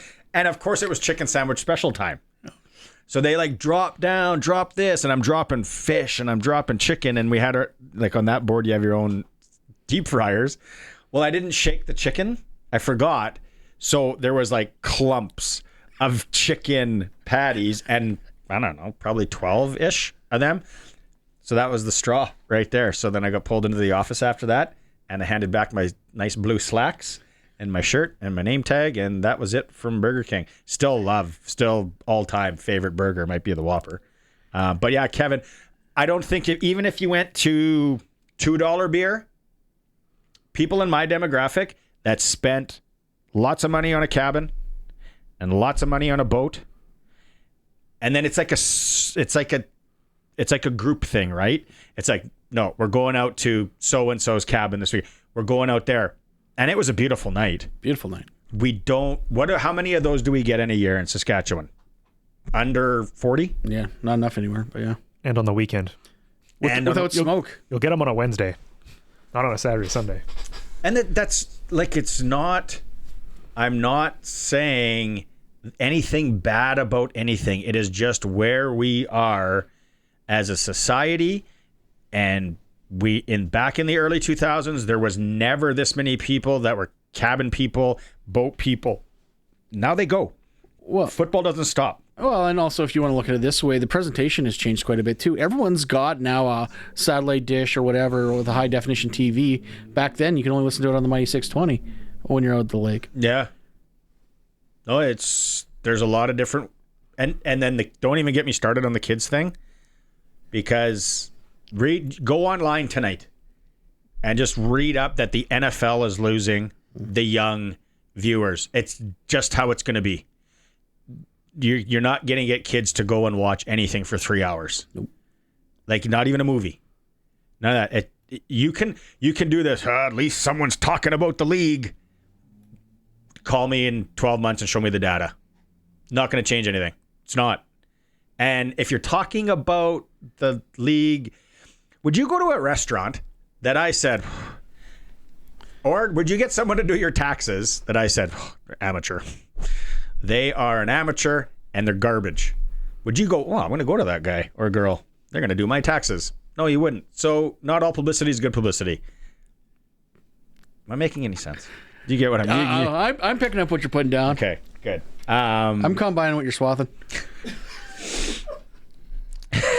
Colson like that. That's Colson in the background. Colson, do you want to give the pick the score? I got to read some of these text messages if you're not going to. You can do the pick the score. Okay. Yeah, we're doing pick the score today. SaskTel's pick the score. You guys know the drill. Text in what you think the score is going to be of the August 2nd game when we're in Montreal. I just need your name and your number, and then I'll spin a wheel, pick one of you. If you get picked, you'll get tickets to our next home game. If your score is the closest to the actual score, you can win a $200 SaskTel gift card. I heard we're also giving away some baseball tickets. Yeah, I can read that quickly here too. Baseball Canada Men's National Championships coming to Regina August 21st to 24th at Curry Field and Optimus Park in Regina. 10 teams taking part from across the country. Full details at reginatrappers.ca. We got a pair of tickets to that. If you like your hardball, this is really good baseball. Canadian Men's National Championships. We have a pair of tickets. I say these for the full event. If they're not, you can. Someone here will initial them. They're tournament passes. Pair of tickets. It's coming up August 21st, 24th. If you go to watch some of the best men's baseball in Canada, a lot of these guys played pro too, because there's no age cap. All the details at reginatrappers.ca. We're going to be giving away tickets every show. Gerald's going to debate me. Sorry, don't agree with you. Stadium is in a perfect place. Exit in all directions. Saskatoon rink is a nightmare to exit from. Gerald, next game, hop in my truckster and let's figure this out. Because where I was, the only easy way would have been me to go through the fence and over the tracks. And I would have ended up by the lawn bowling facility. And I would have been in a lot of trouble. That was the easiest way for me to get out. I couldn't go the other way because the stadium's there and it's blocked off. So I just had to wait in traffic. So, and Gerald maybe is on the other side. Maybe there's like a funky way on the other way, an easier way to get out. So where I was, I needed to be airlifted out, or I had to go through a fence or wait the hour. Georgie Porgy. We got a break already? Read Georgie Porgy. Was home in Cadillac this past weekend, home of Jesse LaSalle. The dam by Shaunavon that Barney's talking about is referenced Duncarron Dam or Ferguson Bay by Simi, maybe. Yes, that is, George. Georgie, you got it right. That's what it's called. Duncarron Dam. It's near Simi, Saskatchewan. Does he get the baseball tickets? If he wants to go watch baseball, we'll figure out a way for Georgia to get in to watch some baseball. It's a Sports Cage. We are streaming at sportscage.com and we're on 620 CKRM. Saskatchewan Roughriders were off today. They will continue things tomorrow. We're going to find out more on the injuries from Friday of Sam Emelis, Lake Corte Moore, and Aubrey Miller Jr., the Riders in Montreal on Saturday. Western Canadian Baseball League, one game in the East tonight. Swift Currents traveling into Medicine Hat. Playoff entries have been solidified in the East. Saskatoon's going to finish first. Medicine Hat second. Regina Moose Jaw are going to jostle for third and fourth. Major League Baseball tonight. It is going to be hot in Baltimore. Like 45 degrees, it's going to feel like. Toronto Blue Jays are playing against Baltimore. It's a 4-gamer. Game 1. The Jays took 3 of 4 from the Tigers on the weekend. SportsCage.com poll today. How did you greet Cody Fajardo on his return to Mosaic Stadium? You can vote at sportscage.com. A chance to win some tickets there as well. In hour 2, it is for our friends at Extreme Hockey and Sport in Regina. The Bauer Flylight gear is in. Kids are going crazy for it, and they're stocked up. Get in there. They're the local shop that's always supporting local. Extreme Hockey and Sport. Hour 3 is up in a few minutes, and it is going to start with Darian Durant. And we got to get to a bunch of your texts. It is a Sports Cage, streaming at sportscage.com and on the home of the Riders, 620 CKRM. Welcome back. The parking and getting out a real topic is stirring it up a little bit on the Prairie Land Rentals text line. you are free to send in a text. 936-6262. I think YouTube's buzzing as well with people commenting. Someone commented, a Joe drops too many balls. If a Joe gets released by Indianapolis, we will welcome him with open arms. Oh, 100%. Take the private jet down and get him ourselves. We don't have a private jet, but if we did, somebody will. If we did. Krios Air, we need a favor. Go down and grab this guy from Indianapolis, please. Bring him back. And then somebody mentioned in Fan 2's came back for Labor Day. Was it Labor Day? I thought it was after Labor Day, but it very could have. He was back for Labor Day, but had signed too late to play in Labor Day. Right, that's what it was. Yeah. I thought that seems a little early for the cuts and then to come back. Typically, NFL cuts are around the beginning of September. Maybe Labor Day was like the second, kind of that later week. Anyway, keep them coming. 936-6262. If you like getting in and out of Real, or what you think about the Riders. There's some people thinking that we should sign their brother to come kick for the Riders. If there is an open tryout, Brandon's brother's going to show up. We know that. Lots of fun today, and we appreciate the engagement. We're giving away tickets to the Canadian Men's Baseball Championship coming to Curry Field in Optimus Park, August 21st to 24th. Some of the best baseball players in the country. 10 teams taking part. Full details at Regina Trappers. 2 weekend passes today. Colson is just going to pick from the Wheel of Winning. Also, we're playing SaskTel Pick the Score, which if you ever wanted to play SaskTel Pick the Score, because everyone's chiming in on other things, now's a good time to give us your score in Montreal, 936-6262.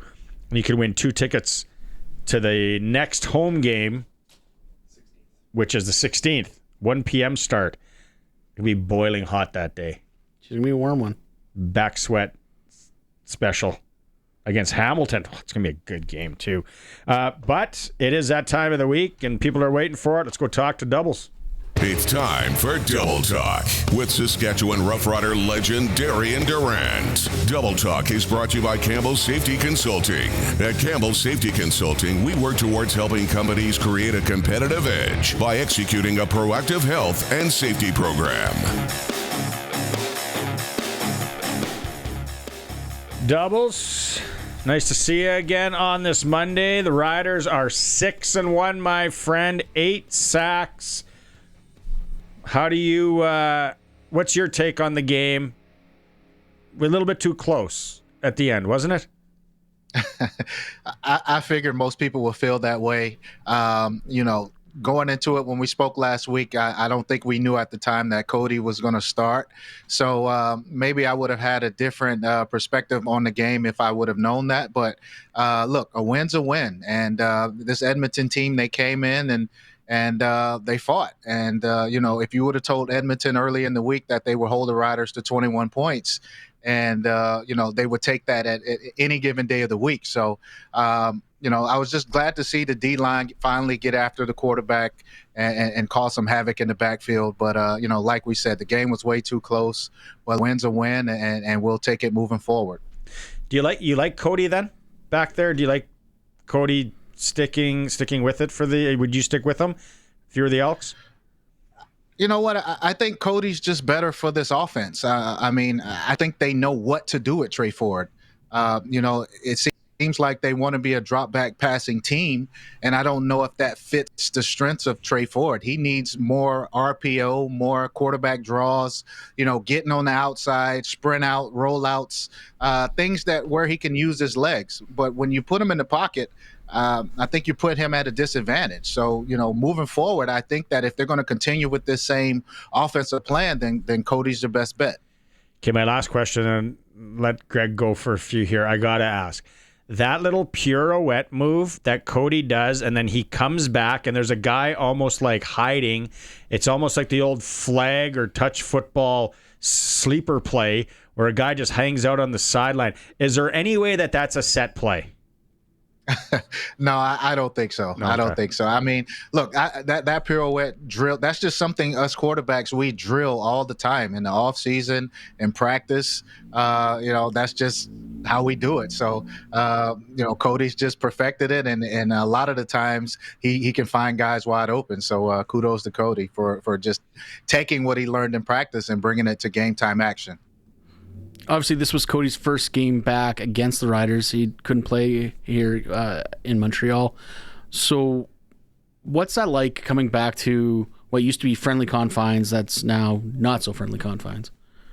It's not easy. I mean, there's a lot. Look, when you play for Saskatchewan, you know that you're playing in front of the best fans in the league. You know you have the best fan base. You know the support is not like any other city in the CFL. So when you leave, especially when you leave on terms that are not on your own, you're fired up to come back. You want to prove them wrong. So it's not easy. You have to really control your emotions, and the crowd is going to be a factor. You know that you're going to have to be on a silent cadence, and it is difficult. So you can pencil in 1 or 2 pre-snap penalties a game, and that doesn't help with field position. But, you're fired up to come and play, but you also know that it's one of the toughest places to play in the league.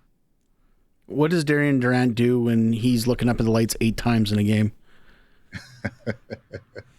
Man, it's not a good feeling. I'll tell you that.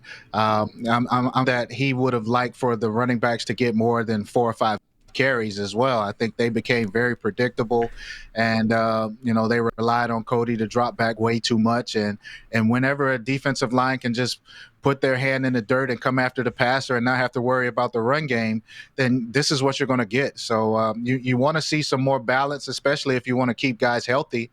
And it's not fun when you get planted that many times. I tell you that. What it seemed to me that Edmonton was giving Trevor the corner routes. He was looking down on a slant across the middle, or maybe a shallow dig, and then he was really going to those corner routes. Is that just something that obviously with the Edmonton defense that was there all game? Yeah, I mean, when you play man coverage, especially man free with the safety in the middle of the field, then, you're going to get those corner routes. That's going to be your number one option. And Edmonton has a bunch of young DBs. They don't really understand the game too much. And, as they progress, they'll learn how to defend that. But, good job by the Riders at taking advantage of it. You become predictable when you're in second and medium situations or when you're in blitz situations, and you can expose the defensive looks that Edmonton gave. So I don't think that Edmonton really mixed up their coverages too much. They really it looked like they wanted to come up and challenge the Rider receivers, and they didn't think that they could win that matchup. So the Riders showed, especially with Sam Emilus back in the lineup, that he's ready to take advantage of any man-on-man situation. So Trevor recognized and took advantage of all the man-to-man looks that Edmonton gave him. Trevor obviously is really healthy this year. Bo Levi Mitchell's looking healthy. What are you thinking about Vernon Adams, until he got knocked out of the game last week, has been playing very well? He barely got hit. That was really weird though, right? Like he barely got hit in the head, but he was definitely dazed. Yeah, he definitely looked a little starry-eyed. What do you think of the quarterback play in the league so far this year? I think it's been. I mean, look at the upper echelon guys. They've been doing exactly what you expect them to do. They're leading their team up and down the field. With Hamilton's 0-2 start, I think they were kind of shaky, or fans were wondering. Just like last year, they were writing Bo off a little bit early, but he's shown that you give him some weapons and he can bounce back tremendously. I always felt like with Scott Milanovich, as your OC and your coach, that he's going to put you in good situations. So I've expected this from Bo. Nathan Rourke has been solid, VA's been solid, and Trevor has been Trevor. So across the league, the guys have really, really been playing good football, and that's what you expect from a group of veteran guys. And again, it looks like possibly Samuel Emilus injured. We don't know. We'll get more on that tomorrow. But here we go again with the with not the revolving door, but the group of receivers. Who are we going to see? Tommy Neal. Are we going to see him step up? Are we going to see young Mims in the lineup now? Because it looks like, Kean Schaefer-Baker's still out. I guess a wealth of receivers, Darian, for Trevor and the offense to kind of just keep doing what we're doing, pick it apart. There isn't that one guy, which is a massive benefit right now for what the Riders are facing. Absolutely. Depth is key. And, kudos to J.O. for making sure he has the receiver position stacked because, when you have two key guys and two of the, some of the best guys in the league go down and really you don't miss a beat. It's just a great situation. But, going on the road and the season is going to get tougher as we progress, and there's going to be some tough road games. You need these veteran guys like Schaefer-Baker and Sam Emmerlis in the lineup to be in these situations. And going into Montreal, you're going to be using some silent cadence. You're going to need some veteran guys who know how to time up the waggle and get into position against Noel Thorpe's zone defense. So it's going to be interesting to see how these young guys, how they react to a road game this week. At home, it's a little bit easier. You can get that extra time in the playbook the night before the game, the morning of the game. You can wake up and go to the stadium and get in your playbook a little bit. But when you're on the road, it's a totally different environment. So we'll see how they, stack up against this Montreal defense this week. I set this bear trap for Luke. I'm going to see how you wander around it. Why are games so hard to win in Montreal? First of all, it's always early in the year and the humidity. I mean, it's so hot and humid there in Montreal. You have to factor in a cross-country flight as well. And, Noel Thorpe. I mean, Noel Thorpe is such a great defensive coordinator who always seems to overlook when it comes to getting ahead coaching job. But I mean, he's a hell of a coach, and me being in Montreal for that 1 year and going against him every single day, you don't really don't let me say you don't get an understanding, but when you play against Montreal once or twice a year, it's a little bit different. He may throw a look or two at you, but when you're practicing against him, now you see everything that he has in his playbook. You see everything that he's going to throw at different teams across the league. And he's one of the best. So, you have to look at that Montreal defense and what Noel Thorpe brings to the table. And that's a major factor as to why it's hard to play out there. Why hasn't he gone to shot yet? He seems to be always in the conversation for head coaching. He just hasn't gotten the call yet. Why is that? You know what? I wish I could answer that question. I would love to see him get a shot. I think he's a hell of a coach. I think he's shown or done more in his career than some head coaches across the league now. So it's a very good question. I wish I had the answer for it. But if he continues to do what he's doing, and that's just having success, his team is, I think, Montreal's second in the league in scoring defense. Year in and year out, he is one of the toughest defenses to go against. So I think sooner than later he'll get a shot, but I wish I had an answer for that. I have no idea why he hasn't gotten the opportunity.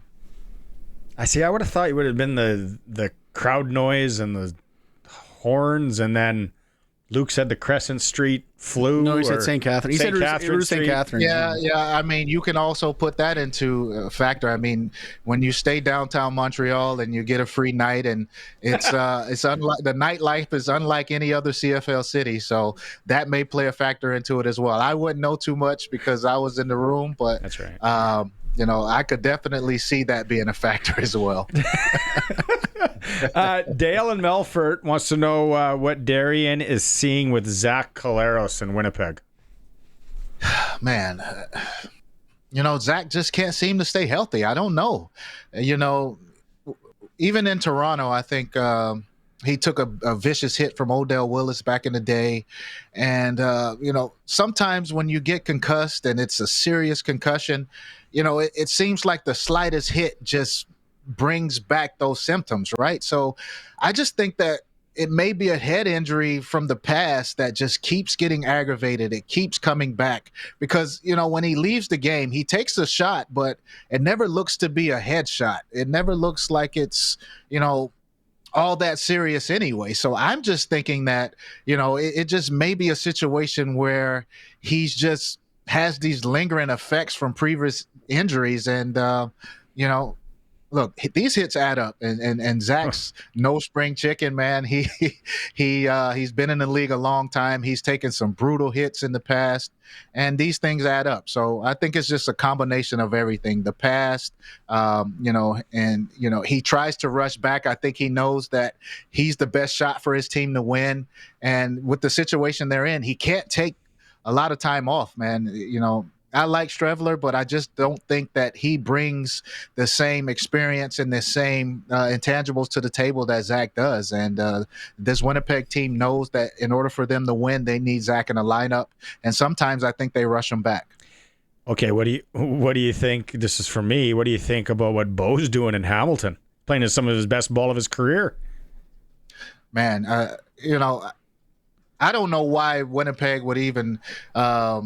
I can't think of the receiver at the time. Kenny Lawler. I just don't understand, how you can let him go and let Hamilton get another weapon like Kenny Lawler, man. And these weapons that they have, Naaman Roosevelt, who is one of the good receivers in this league, is coaching those guys. You mix that in with Scott Milanovic, who is just one of the brightest offensive minds I've ever known. A combination of these things, it just makes it easy for Bo. I mean, if you look at yesterday, the BC defense tried to take away everything deep, and I'm sure Scott was in Bo's ear, just take the underneath throw. Just take what you see. Don't rush it. Don't, be patient in the pocket and take what they give you. So whenever you have a coach that has played the position that can constantly remind you of what to do and what to look for, and, Bo's no bad player in himself, former league MVP, MOP, former Grey Cup champion. I mean, he knows what to do. So it's just a combination of things put together that makes Bo so good and makes this Hamilton team legit. So I think it's easy to say they are the best team in the East right now. Who's second, though? Ottawa is not looking good. I'm surprised Bobby Dice made it out of the bye week. Montreal, Davis Alexander's hurt. Kelly's on the 6th game. I still think Montreal is a good team. I'm not sold on MBT. I'm not sold on MBT. Bethel, I'm sorry. Thompson, anyone with 3 names, you got to get a little bit of respect. I still think they're not bad. Yeah, look, of course, Hamilton's at the top right now, but I wouldn't say that Hamilton's a better football team than Montreal. I mean, even with McLeod, Bethel Thompson at the quarterback position, I still think Montreal is very dangerous. They went in and beat who we all look at as probably the best team in the league in Calgary, even though VA didn't finish the game. I mean, they still went into Calgary and won that game. So you have to give them credit for that. And even though Hamilton's hot right now, I'm still not ready to say that they're a better football team overall than Montreal. Okay. I needed to ask you this. We talked about it earlier. What is Darian Durant's take when you hear people call the CFL amateur or, lack of a better term, bush league? Well, first and foremost, I get it. I mean, a lot of people who say that don't have exposure to the league. They don't follow the league, and they don't understand that, there's some of the best athletes, I feel, that may not get an NFL opportunity. That's why they're in the CFL. So I just look at it as ignorance for the most part.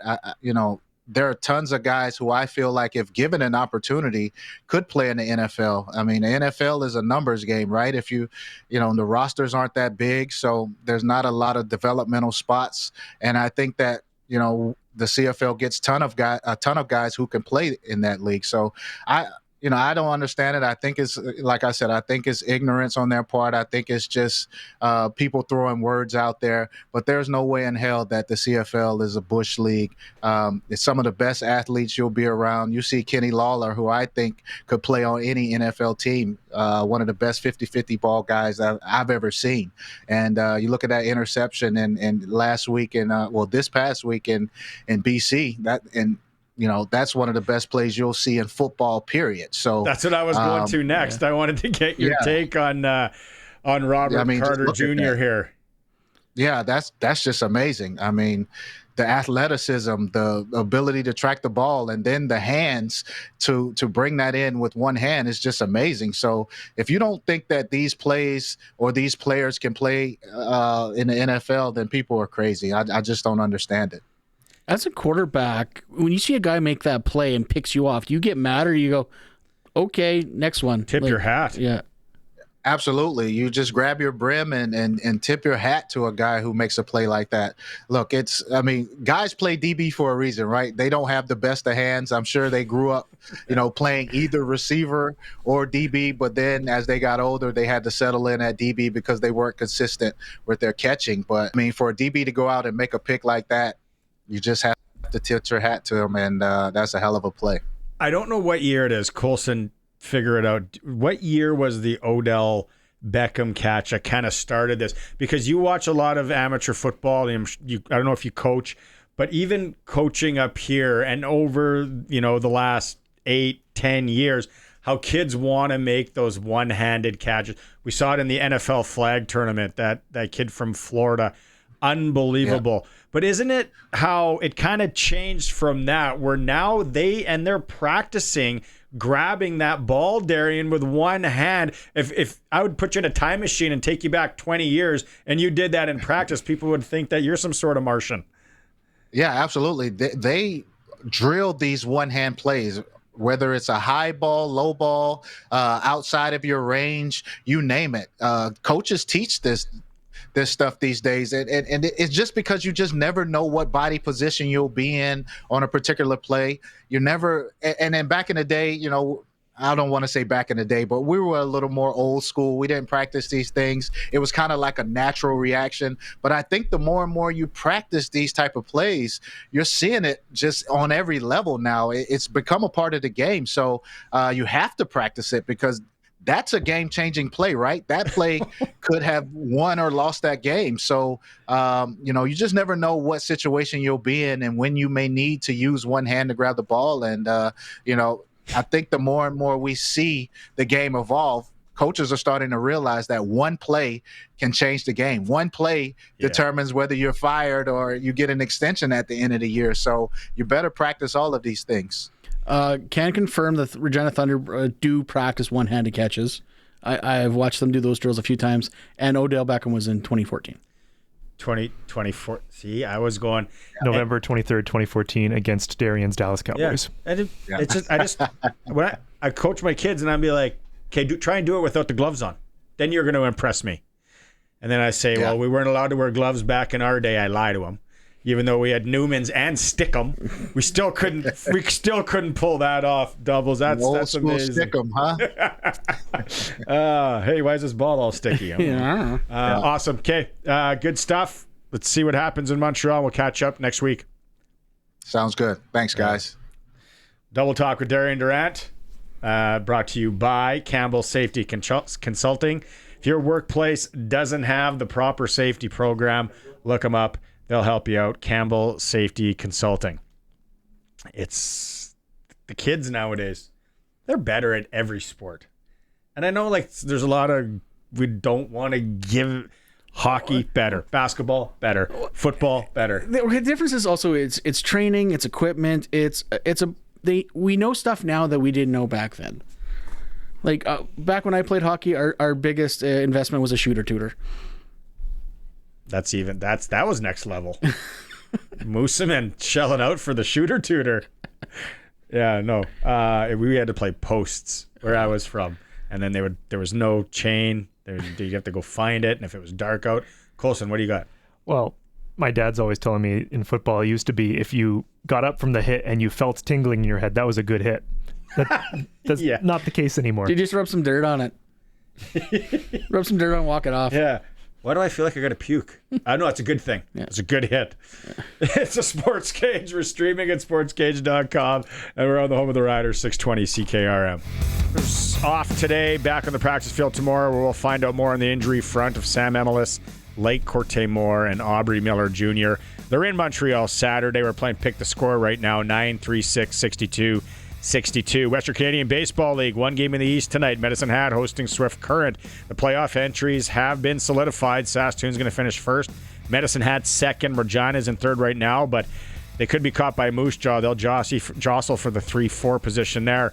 Major League Hardball tonight. Toronto at Baltimore. We're supposed to feel like 45 degrees at game time. It's a 4-gamer. Game 1, the Jays took 3 of 4 from the Tigers over the weekend. They're the best team in the majors. Figure that out. SportsCage poll today at sportscage.com.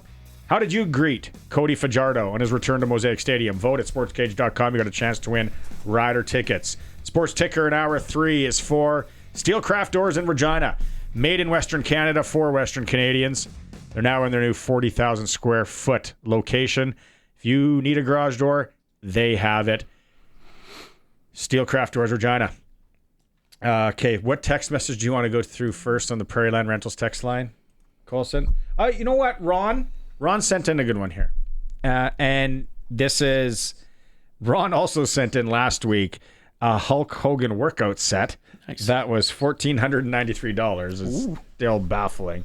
But, and this makes a lot of sense, and I think a lot of people out there will know this, but it's when Coach Mace was talking about Logan Furland, he said that Logan spends as much time in the stadium as he does. I don't think most people know or understand how many hours coaches and players work in a week. It would be very interesting if you could do a segment about that, and perhaps fans would not be as critical and might feel embarrassed when they compare their own work schedule and conditions. Hardcore construction workers excluded. Any kind of work like that excluded. Yep. They're doing real work. When's that overpass going to be done, by the way, on Albert Street? While we're talking about that. But yeah, that's a great text, Ron. Prairie Land Rentals text line 936-6262. We got a number of pick the scores. Very rider heavy. Not as big as not the overs that I was expecting. Question which you might know, Greg. Did Matt Dominguez pull a midseason comeback around Labor Day too? Yes, came back from the Jets. That was around Labor Day, right? And same thing with Western Dressler came back from KC shortly after September as well. That's one that I forgot. Dominguez, I remember. Dressler was KC in 2014. Good one. What else we got, Colson? Parking, if you missed it and you want to comment on that. I was stuck in traffic. I just was asking, is there a better way to get people in and out? If you're parking in the real facility, it's not a secret. Things haven't been the greatest over there. So not surprising that it's hard to get out. Then they have the young baton/vest people, which no one are respecting. I don't agree with it. They're trying their best. You got guys, big dually guy with his exhaust and truck nuts. Yeah. Truck nut guy is hopping curbs. My son's like, well, why? That guy can't go down that side of the road. He's only 14, doesn't even drive. And I'm like, but he is, because no one seems to stop him. I think we might need a little more muscle, policia, if they can be involved. 2 more comments on parking from, I think it's Charisse. Game going to the last minute, of course, means more people are going to stay past the 3-minute warning because, you want to see the finish. So there's a larger crowd from that. And apparently, Albert Street heading south right at the lights at 11th Avenue was narrowed to a single lane this week, too. Oh, wow. That would do it. Oh, wow. So, that's not going to help. White Buick from Quill Plains that I let in front of me, didn't even wave, and then didn't allow anybody else in for the rest of that 45 minutes. As my dad would say, shame on you. You know who you are. I don't think you're listening. Yeah, I must have borrowed that vehicle. That person obviously is from Manitoba. What's that? You mumbled there. I didn't catch that. Obviously, they borrowed the vehicle. They're from Manitoba. Ooh. It was a Sask plate. Borrowed the vehicle. Borrowed the vehicle. Oh, jerk store called. But somebody messaged that they need to keep things open longer. And then it would just maybe filter a little better, thin it out, so to speak. I agree with that. When I've gone into the SportsCage studio after a game and wanted to buy a beer for Wes or hang out with some people, it's like they're trying to push you out right away. Gotta get out. It's part of the experience. And the problem is they're going to say it's the union. And they got to work overtime. Then they got to do it. So that's a whole other problem that somebody at Real can figure out. I think we should start with getting automobiles out of there in a more timely fashion and giving help to the people that are trying to direct traffic, but a large portion of people aren't respecting. The city's paying for it either way. It's just different budget lines, because one it's the cops, one it's real. Why is it the city, or do the riders have to pay? I'm sure the riders have to chip in on it. It's their game day stuff. Yeah, they're renting the facility as a tenant, blah, blah, blah, so they're probably contributing to a part of it, but it's managed by real, right? I'm going to go like Mexico. I got people with like machine guns. No one screws around. Tanks. I dare you, truck nut guy, to hop over that curb over there right now. Hey, it seems like things are on the straight and narrow for there. What was the one on YouTube comment? Justin R. from Florida. Got to be very hot down there right now. He says, I'm going to pass on pick the score. The last time, I don't need y'all saying the Florida man jinxed it, because the last time he did, the Riders lost. Then he had the OBJ question. Random question. Mosaic is right next to the train tracks. Why isn't there a station next to the stadium? Because we aren't like the Americans. Yeah, it's not a subway or a C train or what you want to call it. This is an actual choo-choo. We're hauling cattle through Regina. Uranium, oil, potash. Why would you build a pipeline when you can just haul it on tracks everywhere? Another topic. I don't want to get into that with you. But there, you know what? I don't know. Does anyone out there work for CN or CP? Actually, what's the difference? I've always wondered. I play at the Royal Regina Golf Course. Lots of trains that go through. Is there a way to time it that you could, like, what's that mobile grain thing that used to be out in Aylesbury or one of those towns? Could we just get like a little short line action, like kind of to my tram out by the airport, which I thought would have been a great idea when they opened the stadium. You just have a one-track tram, and it just goes back and forth after events, which are just football games, at the stadium. Well, even if you extend it a little bit, you're down to the casino, right? And then you're in the heart of downtown too. So that's the whole the tram thing, right? Casino would probably pay for it. I mean, it literally was a station too. Yeah. What are they doing with those? Literally was the station. Yeah. Yes. What are they doing with those old cabooses? Those things rock. They turned them into restaurants, apparently. Yeah. Pull one out of the old Western Development Museum in North Battleford, get it back on the tracks, shuttle people to the casino. The casino would pay for it because guess what? They're making money off those people. We are thinking 2050 right now. It ain't going to happen. 2050? But we are... We're 2300. I love the people that bike to the stadium. So they must live in and around there. I know Pollock, RP, who hosts here once in a while, he lives in Harbor Landing. He talks about his family. They want to bike. They bike to the stadium. They're going to go through Cathedral. Nice bike. And then there's a bike valet. They got the bike valet. Awesome idea. You got to play the weather, though, especially with kids. Yep. I think that is fantastic. But don't parking where I did and getting out when I did. Unless you're a Quill Plains guy, because then you just go in and you don't let anyone in. Then you're out really fast. But if you're a normal civilized human being with a Saskatchewan plate, you're going to let people get in. Colson said I got a break. Colson's mad at me. Do you know Buick guy? No? Okay. It's a Sports Cage. We're streaming at sportscage.com, and we're on 620 CKRM. It's a question that's bothered me for a long time, and Tanya, maybe Kim, no, she says Tanya. To my knowledge, from when my dad worked in a grain elevator, CN,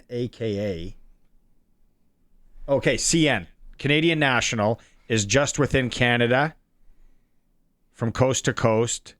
CP is Canada down to the States. We're talking about railroads here. If you're looking for the Sports Cage, that program is no longer here. This is now a rail line show. What is it, Colson? Fact checker. Is that right? Tanya, right? Hold on.